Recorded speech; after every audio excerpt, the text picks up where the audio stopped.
जम्मू कश्मीर में fuel shortage को लेकर अलग अलग पॉइंट ऑफ व्यू हमने आप तक पहुंचाया और वहीं डायरेक्ट पेट्रोल पंप से भी दृश्य आपको दिखाए जिन पेट्रोल पंप्स पर जो रिटेल आउटलेट ओनर्स थे उनका ये कहना था कि हमारे पास पेट्रोल और डीजल अवेलेबल नहीं है।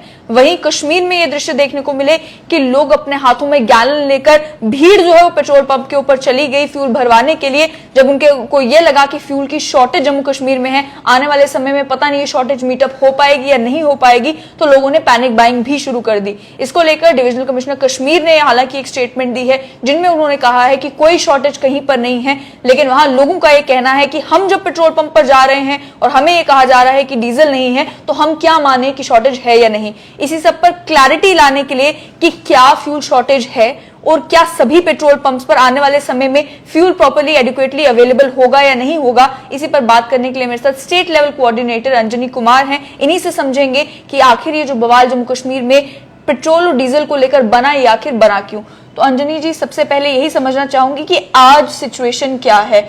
आज जम्मू कश्मीर में, पूरे जम्मू कश्मीर में जितने पेट्रोल पंप्स हैं, कितने पेट्रोल पंप्स में डीजल की या पेट्रोल की शॉर्टेज है और कितनों में एडिक्वेटली अवेलेबल है? ये आपको बताना चाहेंगे क्योंकि ये डाटा रियल टाइम में तीनों कंपनी का हमारे पास नहीं होगा, लेकिन इतना बता सकते हैं कि जो हमारे यहाँ से सप्लाई होती है वो आम इंडियन ऑयल की तरफ से जो हमारा आम दिनों में सप्लाई होता था, करीब करीब हम उसका 40% अतिरिक्त सप्लाई कर पा रहे हैं। और भारत पेट्रोलियम और हिंदुस्तान पेट्रोलियम से जो मेरी बात हुई है तो वो लोग भी कह रहे हैं कि उनकी आज के डेट में जो नॉर्मल सप्लाई है वो सप्लाई उनके डिपो से निकल रहा है, आज के टाइम में निकल रहा है। तो ये प्रॉब्लम भी जो आ रही थी कल भी देखने को मिला, इंडियन ऑयल के पेट्रोल पंप्स पर कम, एचपीसीएल और बीपीसीएल के पेट्रोल पंप्स पर ज्यादा आ रही थी। तो ये सप्लाई की शॉर्टेज थी जिसकी वजह से पेट्रोल पंप पर डीजल अवेलेबल नहीं हो रहा था या और कोई कारण था? हिंदुस्तान पेट्रोलियम से जब मेरी बात हुई तो उन्होंने ये बताया कि उन्हें जो जेके बैंक है उनके यहाँ से उनके सिस्टम में अपग्रेडेशन चल रहा था। बिल्कुल। तो जो डीलर्स हमारे हैं करीब 70% के आसपास उनके अकाउंट्स जेके बैंक में हैं, तो उनका समय से कंपनी को भुगतान नहीं हो पा रहा था और 1-2 दिन के शायद उनके प्रोडक्ट आने में जम्मू डिपो में, उसके आगे जब श्रीनगर जाता है तो उसमें शायद वो समस्या थी पीछे 2-3 दिन के लिए। लेकिन अब आज के डेट में उनके पास भी ये समस्या का समाधान हो गया है। कल की उनकी जो सप्लाई हुई है बिल्कुल नॉर्मल हुई है और आज भी जो उनकी सप्लाई होगी नॉर्मल ऑपरेशन के 2-3 घंटे बाद तक चलेगी। तो अगर आज का बात करेंगे तो तीनों कंपनियां अपने नॉर्मल सप्लाई से ज़्यादा ही सप्लाई करेंगी, कम नहीं करेंगी। उसके अलावा ये भी सुनने में आया था, आपने जैसे पेमेंट की बात की कि जेके बैंक के जो है सर्वर्स अपडेट हो रहे थे, तो रिटेल आउटलेट ओनर्स ये भी कहते हैं कि पहले ये हुआ करता था कि पहले 3 दिन का भी क्रेडिट पीरियड मिल जाता था हमें कि उस पीरियड के अंदर अंदर हमें अपनी पेमेंट्स कंप्लीट करनी होती थी।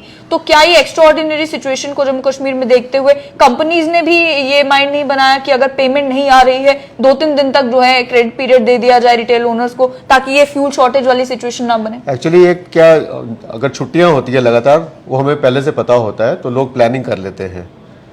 ये सिचुएशन ऐसी है कि बैंक बंद नहीं है पर एक उनका अपग्रेडेशन का इशू था जिसकी प्लानिंग नहीं की जा सकती थी। और मोटे मोटे तौर पे इंडियन ऑयल और भारत पेट्रोलियम ने इसमें कहीं पे उनको दिक्कत आई नहीं, थोड़ा बहुत दिक्कत 1-2 दिन रहा हिंदुस्तान पेट्रोलियम के पंपों पे, तो वो उन्होंने भी रिजॉल्व कर लिया है, इसको रिजॉल्व कर लिया। तो कश्मीर में क्या कहा जाए, क्योंकि ज्यादातर वहीं पर देखने को मिला कि लोग पैनिक बाइंग भी कर रहे थे, उस वजह से भी जो है कश्मीर में भी जो सप्लाई जाती है श्रीनगर डिपो में वो जम्मू डिपो से जाता है। जम्मू में अगर आपको प्रोडक्ट अवेलेबल है तो श्रीनगर में प्रोडक्ट अवेलेबल नहीं होने का कोई कारण नहीं है। वो जो उनका ट्रांजिट टाइम होता है, जो यहाँ से वहाँ पहुँचने का टाइम होता है, बस इतना ही की ज़रूरत रहती है, इतना ही का अंतर हो सकता है। पर मैं अपील करना चाहूँगा वहाँ की जनता से कि आप किसी भी तरीके का कोई अफवाह पे ध्यान मत दीजिए। कोई भी, जैसे कई सारी चीज़ें चल रही हैं कि शायद प्रोडक्ट का शॉर्टेज होगा, कोई शॉर्टेज प्रोडक्ट का नहीं होने वाला है, कहीं कोई कर्टेलिंग नहीं है, नॉर्मल सप्लाई आज भी है, कल थी, 1-2 दिन पहले अगर एचपीसी का था तो वो दे हैव रिजॉल्व, उसमें कहीं कोई दिक्कत नहीं है। आपका जो नॉर्मल कंजम्पशन है उसी हिसाब से अपलिफ्ट करिए। दूसरा ये ज़रूरी भी है क्योंकि आज के डेट में अगर सब लोग पेट्रोल पंप पे आते हैं, पेट्रोल पंप एक सेंसिटिव जगह है, वहाँ ज़रूरत ज़्यादा भीड़ भाड़ करेंगे तो वहाँ की सेफ्टी भी कॉम्प्रोमाइज़ होती है। और जेन्युइन जो बायर हैं, एम्बुलेंस हैं, उनको समय पे वो फ्यूल मिलने में दिक्कत आ जाएगी। इसलिए एक बार मैं आपके माध्यम से अपील करता हूँ कि जिनको जितनी जरूरत है उतना पेट्रोल लें, डीजल लें, इसकी कोई समस्या नहीं है। आपसे समझना चाहूंगी कि पिछले दिनों में आप मानते हैं कि कुछ एक प्रॉब्लम अराइज हुई थी पेट्रोल पंप्स पर जहां पर शॉर्टेज थी, अब कितना टाइम लगेगा इस सारे मैटर को रिजॉल्व होने में कि जितने भी पेट्रोल पंप्स जम्मू कश्मीर में हैं वो एडिक्वेटली फंक्शन करना शुरू हो जाएंगे, जितना नॉर्मल उनके पास पेट्रोल और डीजल होता था वो मिलना शुरू हो जाएगा? अभी आप जैसे जम्मू में यहाँ पे आने से पहले कई पंपों पे आपने नजारा देखा होगा, तो आपको नजर नहीं आया होगा कि ऐसा कोई दिक्कत है। और अगर एक आध पंप में अगर कोई ऐसी दिक्कत होगी तो उसके बगल वाले पंप में उपलब्ध है तेल। सेम सिचुएशन कश्मीर के लिए भी है। अगर आज के डेट में आप पैनिक बाइंग बंद कर दें तो कल से आपको रियलाइज होगा कि कहीं कोई समस्या नहीं है प्रोडक्ट मिलने में।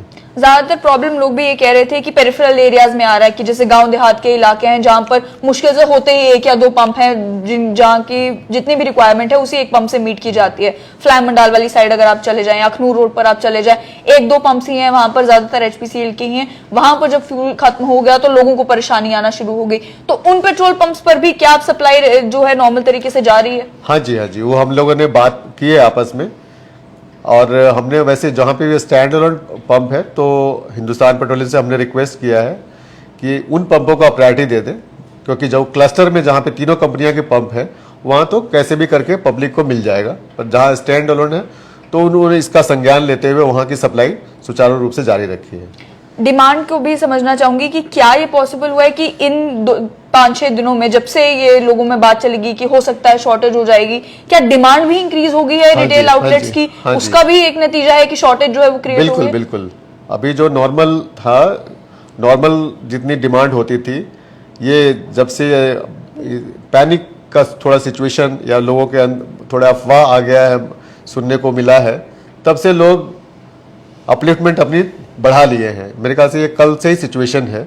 अगर वो नॉर्मल बाइंग होगी तो उनको ये पता लग गया कि कल से ही सिचुएशन नॉर्मल हो जाएगी। इसमें ये भी कहा जा रहा है कि पहले जो बड़ी बड़ी कंपनीज थी, चाहे वो कंस्ट्रक्शन कंपनीज थी या स्टील इंडस्ट्रीज थी या बाकी जो इंडस्ट्रीज डायरेक्टली कंपनी से जो परचेज करती थी, वो भी अब रिटेल आउटलेट पर आ रही हैं डीजल लेने के लिए, क्योंकि उन्हें लगभग 21 रुपए का शायद से प्राइस डिफरेंस पता चल रहा है। ये पेट्रोलियम डीलर एसोसिएशन के लोग जो है वो बता रहे हैं। तो ये समझना चाहूंगी कि ये भी एक कारण है जिसकी वजह से डीजल में खासतौर पर शॉर्टेज देखने को मिली, कि जो बड़ी कंपनीज हैं जो पहले डायरेक्ट परचेजिंग करती थी वो भी रिटेल आउटलेट्स के पास आ रही हैं। नहीं, उससे कोई फर्क नहीं पड़ता है, क्योंकि अगर वो कंस्ट्रक्शन कंपनी थी तो पहले भी उनका सप्लाई हमारे जम्मू या श्रीनगर डिपो से जाता था, तो वो चैनल कोई भी हो, हमारे ओवरऑल कंजम्पशन में कोई फर्क नहीं पड़ता उससे।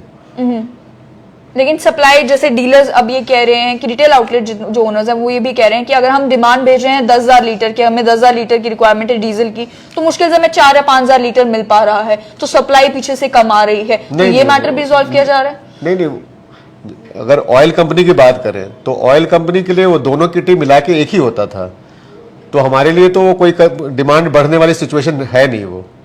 क्योंकि अगर हम बात कर रहे हैं जम्मू डिपो में, तो पहले डायरेक्ट चैनल से जाए या रिटेल से जाए, वो हमारे जम्मू डिपो से ही जाता था, तो इसका कोई असर नहीं पड़ता है इस पे कि वो रिटेल से जा रहा है या कंज्यूमर से जा रहा है, क्योंकि हमारे ऑयल कंपनी के लिए वो किटी सेम ही है।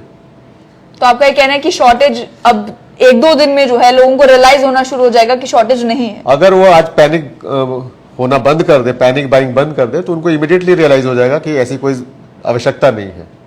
तो आपने साफ तौर पर सुन लिया कि स्टेट लेवल कोऑर्डिनेटर का यही कहना है कि जिन पेट्रोल पंप्स पर खासतौर पर पेरिफेरल एरियाज में, गांव देहात के इलाकों में आज फ्यूल शॉर्टेज है, उनको भी सप्लाई करने की पूरी कोशिश की जा रही है। और वहीं साथ ही में जहां जहां पर लोग पैनिक बाइंग कर रहे हैं, अगर वो पैनिक बाइंग करना बंद कर दें, यानी कि जो भीड़ लगी हुई है पेट्रोल पंप्स के ऊपर डीजल खरीदने के लिए, पेट्रोल खरीदने के लिए, अगर वो बंद कर दें तो उन्हें रियलाइज हो जाएगा कि पेट्रोल और डीजल की शॉर्टेज जो है वो नहीं है। जो सप्लाई पहले मुश्किल डिसरप्ट हो गई थी अलग अलग कारणों की वजह से, वो अब नॉर्मली आ रही है।